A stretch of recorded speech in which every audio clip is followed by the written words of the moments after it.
Hello boys, it's 30% girls, it's your Nintendo. Welcome back to another reaction video. Today we're going to be reacting to something that Blue Lock watchers of my channel would probably really like, and those of you guys who watch anime and also watch football just like how I am would probably like this video. And it's something that I found coincidentally just now, and it was very interesting. I saw the first minute and I was like, oh whoa, I think I just exposed myself. That was my hentai. Sorry. That was for research. Okay, don't judge me too much. Anyways, yeah, I saw the first minute and I felt like, you know what, I should probably watch this with you guys because I was feeling very hyped. And it's called That Time the World Cup Became an Anime.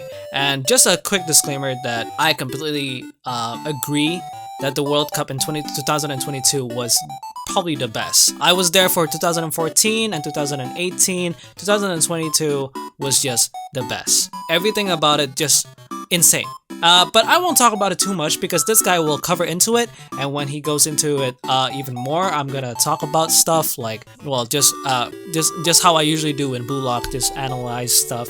And yeah, hope you guys enjoy this video. And without further ado, oh yeah, by the way, make sure to subscribe to this guy, Karu. In fact, I'm gonna subscribe to him right now because that intro that I just watched was insanely good. So yeah, without further ado, let's jump into it. 41 minutes, 33 seconds. That was the time Morocco went 1-0 up against Portugal in the quarterfinals of the World Cup. That also meant that the remaining 48 minutes and 27 seconds, plus additional time left in the match, was going to be the longest period of their entire lives. That is indeed true. As soon as they conceded the goal, Portugal were hungry for an equalizer. Having 74% of the ball throughout the game, they tried everything. Crosses, cutbacks, otherworldly shots and finishes. They even put Ronaldo on in the second half. They were that yeah, valiantly defended. Which, by the way, they probably should have let him play in the first half. Again, or just make him start. That sweet melody. They've done it. Morocco became the first African nation to ever reach the semifinals. Jubilation plastered on the face of every fan, every player, and might I add, every African in the continent. This is just a snippet from world football's Not just that, I think everyone in the world. The World Cup became an anime. I think everyone in the world loved that. Even me, as someone who really likes Ronaldo, you know, because I'm a Real Madrid fan.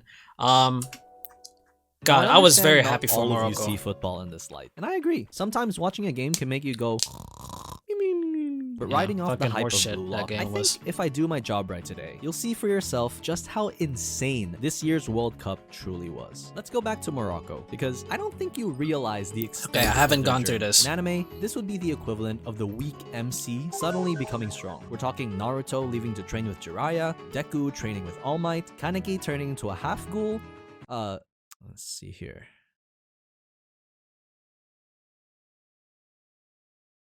Noir Stardia from Hidden Dungeon Only I Can Enter. What is this anime? Basically, it was like this. After drawing once and losing twice in the last World Cup, it's safe to say one, aside from their own fan, predicted Morocco to reach the semi-finals, let alone go through to the round of 16. Not me, not the makers of No, I believe. No, hold on. I did believe that. No, I did believe. I did believe that they would. I didn't think they would go to semis, but I did believe they would go into the round of 16. Not me, not the makers of FIFA, not even the University I'll get into that later. Oxford. In fact, they placed Morocco dead last in their group. No amount of numbers and statistics predicted That's Morocco insane. To get there. Yet they proved Oxford dumb as hell. And as an anime fan, you know I love my underdog stories. You know what? No. Underdog doesn't even accurately describe their performance at all, because that's assuming Morocco even struggled in the first place. Now, not only did they pass the group, they were first place. They did so by topping their group. Yeah, mind you, against Croatia, the runners-up, and they didn't concede any goals. Belgium, who came in third place and was the second highest ranking men's team Which is in bullshit. The world at they that don't time, deserve and that. Canada, who have such a young, talented squad of players and equally a dark horse in their own right. Morocco beat every single one of these teams, and nobody scored on them. They did it without letting in a single goal.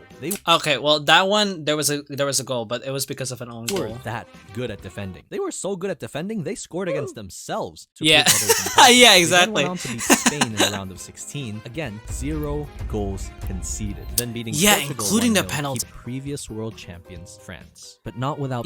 So unlucky. And yes, they eventually lost to Croatia in the third place match as well. But this crazy run that they had, understandable, to the fans, no, to the world, that football football will no longer be dominated by Europe and South America alone, but that Africa will soon be able to stand toe-to-toe with these giants and shake them to their very Kudus is insane, by the way.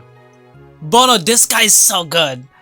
That goalkeeper was insane in against Portugal. This is a and story Spain. you probably know all too well, because every single YouTuber was talking about it, and it's probably the reason why some of you are watching Blue Lock today. But how did we go from this to this? Japan's run this year was, in a word, unbelievable. Just like this Morocco, is what made many me wrote fall off in love with Japan Japan given in the that they World were Cup. in a I mean, group against Spain, a highly creative team focusing on stringing passes and controlling the ball, and Germany, who were horrendous in the last World Cup, but came in this year with a breath of fresh, young talent. And for a while, it showed. After going 1-0 down in 33 minutes to Germany, the Japanese were suffocated out of the game. They weren't even able to register a single shot on target in the first half, and this continued on in the second half. Germany completely dominated Japan throughout the course of 70 minutes, yet for some reason, for some ungodly reason, with 20 minutes left to play, Germany decided, okay, that's enough lads, let's stop playing now. And this was all Japan needed. Germany's goalkeeper Neuer parries a shot from Japan's Minamino, but this Kunigami-looking motherfucker, Ritsu Doan, was at the right place at the right time. He Kunigami! And with 15 minutes left to play, the Japanese unrelenting spirit. Dude, I was screaming so hard for this match. After a that goal accurate pass by to Asano, right? Followed by a wonderfully touch by Takuma. Oh my god! Saw them score a so hype! That was so hype! Minutes, Japan went from 1-0 down to 2-1 up. And it doesn't end there, because despite their performance against Germany, they lost to Costa Rica in the following game. Meaning, in order to advance to the round of 16, Japan had to either draw and hope Germany draw, or they could try and beat the Spanish team that destroyed Costa Rica 7-0. Yeah, that was a raping, by the way. This time, Doan, again with a Kunigami-esque shot, levels it for Japan. And in what can only be described as... Is he using the Bachira theme? Oh, let me hear it. Levels it for Japan. And in what can only be described as the most anime thing ever, so anime! 1.88 millimeters of space left. I know! Smaller than the size of a rapeseed. What's a rapeseed? I don't know what a rapeseed is. What the fuck? Someone named it rapeseed? Okay. Crosses the ball back into the danger area for a waiting that was so to finish it off. And lucky people, though. That would be anime enough as it is. That's anime as hell. You know, at least. But what you didn't know was that Kaoru Mitoma, the one who provided the assist, and Ao Tanaka, the one who sent Japan to the round of 16, were both childhood friends who went to Saginuma Elementary School in Kawasaki, Kanagawa Prefecture. No way! This shit writes itself. We need an anime of these two right yeah, for real! What? What? That's crazy! No way, what? They were childhood friends? That's insane. I know there are barely any children in Japan, but that is insanity. This shit writes it by itself, honestly. I already know World Cup 2022 was just anime, but my god, I did not know it was that anime. They even have the childhood friends trope. Alright, let's keep on going. My god, great video, by the way, great video. South Korea is next? Okay. Son was kind of bad. Now, this Japan World is Cup. often considered. Was it just me? Cause I mean, if you guys watch football, the star of the game, South Korea, the star of South Korea is Heung-min Son. He was not that good. I know he did an assist against Portugal, but he wasn't that. I don't think he was that good.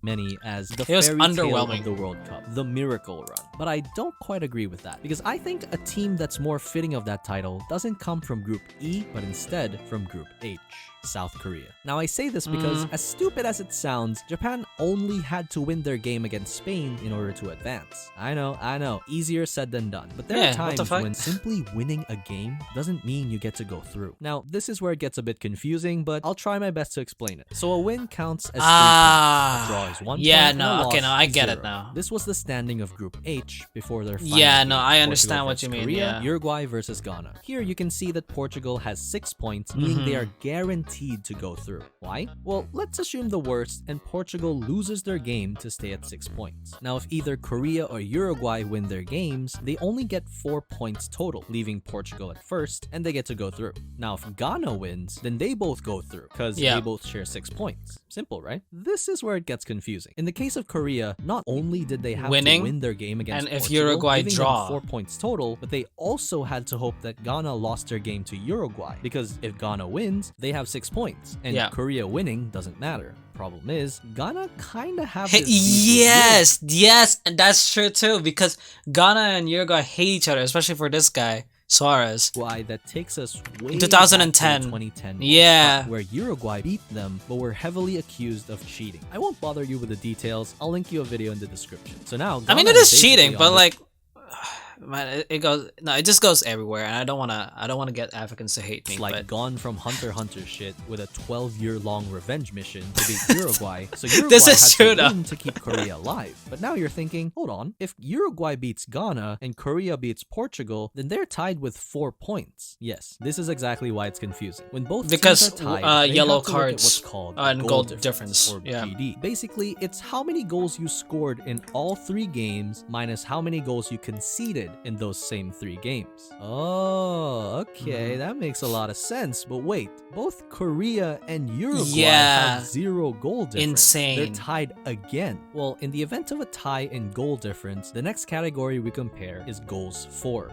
But they have the same thing you as should well. Probably get because you're watching this video. Basically, GF is how many goals you scored total in those 3 games. That's it. So for Korea, they scored 4 goals total, 2 against Ghana, 2 against Portugal, while Uruguay only managed to score 2 goals total, kicking them out of the World Cup I'm wrong. despite winning the last game. So Korea advancing had to rely on so many factors that were simply outside of their control. But can we just talk about how Korea even won against Portugal? Picture this. It's the dying minutes of the game in extra time. The score is tied. An audacious run by Son Heung-min, practically running the whole length of the pitch, saw him put up against 3 players like his prime Messi playing against 5-year-olds. No room left for him to go, only for him to pass it through those same 3 players' legs, laying it off perfectly to Hwang Hee-chan to seal South Korea's place you know what, in the round of 16. I need to give when I saw this. I need to give Son more credit. This video's getting pretty long, so I want to end it off with possibly the best World Cup final. A memory I will never forget. World Cup final. This World Cup final is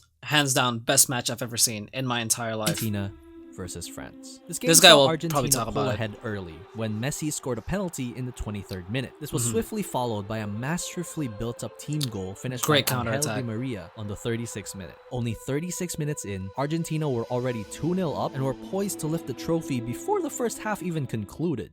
But as the saying goes, nothing's more dangerous than a man who has nothing to lose. A tense back and forth between these 2 teams carried on for 42 minutes, until the 78th minute when Argentina conceded a penalty and France's golden boy, Kylian Mbappe, stepped up to the plate. Dispatched in an instant. But there was still work to do. They were still 2-1 down with only 10 minutes left. And then Mbappe out of nowhere. Finding another goal was going to be a tall order, especially now that Argentina are threatened and so everyone in the world thought. Not even a minute, a blistering fast set of passes were made by France. And Mbappe, who's carried this whole team on his back when others flopped, when others quivered, takes a shot first time. No touch, no nothing. Blasts it across the goal and equalizes for France. Now I can tell you that I don't live in France, and I don't even support France. But just the sheer individual performance from this man made me and my neighbors yell in awe at what we were seeing. And in spite of all of that, there was still that broke my heart, for those honestly. Of you who are uninformed, when a 90-minute football game concludes and the score is tied, an additional 30 minutes is added on to hopefully finish the game off. And wouldn't you know, on the 18th minute of the available 30, Messi and Argentina struck gold. Beautifully choreographed one-touch passes from Argentina and another goal, bringing them 3-2 ahead. And that was that. With 12 minutes remaining and players beyond tired pushed past their limits, it was all but Argentina's victory. That is, if Mbappe didn't exist. Another penalty awarded for handball against Argentina. Now, with immense pressure of doing the impossible yet again to equalize for his country, with the entire nation the Argentinians were even back, too tired to argue with the ref. There was only one guy there. Is that Enzo? I think that might be Enzo Fernandez. No one else is arguing. Even though this should be huge, no one else is arguing because like everyone's just too tired. Like this match was like too too vexing for everyone. Doing the impossible yet again to equalize for his country with the entire nation on his back, Mbappe stood firm, while Emi Martinez, Argentina's keeper, tried his damn hardest to get inside his head. Would he deliver? Or would the young 24-year-old succumb to the pressure? Because we've sure seen people a lot older than him do. Did you forget Who I am? Now, when even the additional 30 minutes added on leads Immense to a tie, respect. the game goes into sudden death in the form of penalties. 5 people from each team take turns shooting, and whoever scores the most wins. So, who won? Well, if you're a normal human being, then you probably know it's Messi in Argentina. See, not even Mbappe, with his hat-trick of goals, could save France, because unfortunately, even if you score your own penalty, he didn't account for one thing: his teammates. When the whole game was on his back, the rest crumbled. And that's Damn. basically the World Cup anime. There's way more exciting shit that happened, but these are the ones that I really wanted to talk about. Comment what you thought about the video, and I guess I'll see you on the next one. Bye. Oh wow, what a great video. Okay, what is this? I foolishly forgot to give credit to Argentina's keeper. Yes. Yes! Yes, yes, yes. I forgot. Yeah, no. This was also the best part. I think I know what he's talking about. I'm pretty sure I know what he's talking about, actually. Because this was at the 120th minute, by the way. So this is the very, very final last minute, not even last minute, last second. Look. Look, only 20 seconds left to the match. This was pretty much the last kick of the ball. And France was through. What a save!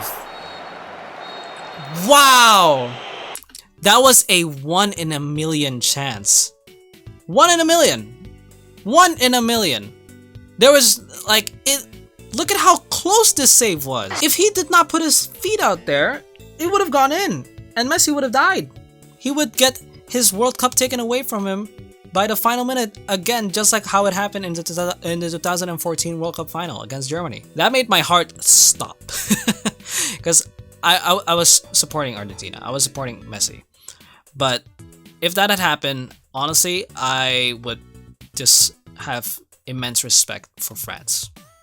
That's it. Anyways, that was just my reaction of the World Cup became an anime. Make sure to subscribe to Karu, and hopefully, I mean, I didn't ask him for permission of this video because I don't have Twitter and he doesn't have Instagram. So hopefully he knows that I have immense respect, and hopefully it's okay for me to react to this video. And Karu, if you are watching this and you do not like this reaction, or you do not like how I use this video, make sure to just tell me in my Instagram and I will take it down. But yeah, good job. Whatever, however you feel about this video, yeah. Anyways, yeah, I don't think I have anything else to say, so I'm going to leave this video here. If you guys are new to the channel and you guys enjoyed the channel, make sure to like the video, subscribe, his feed is blues, and cover the support is welcome. And yeah, I guess that's it. Peace!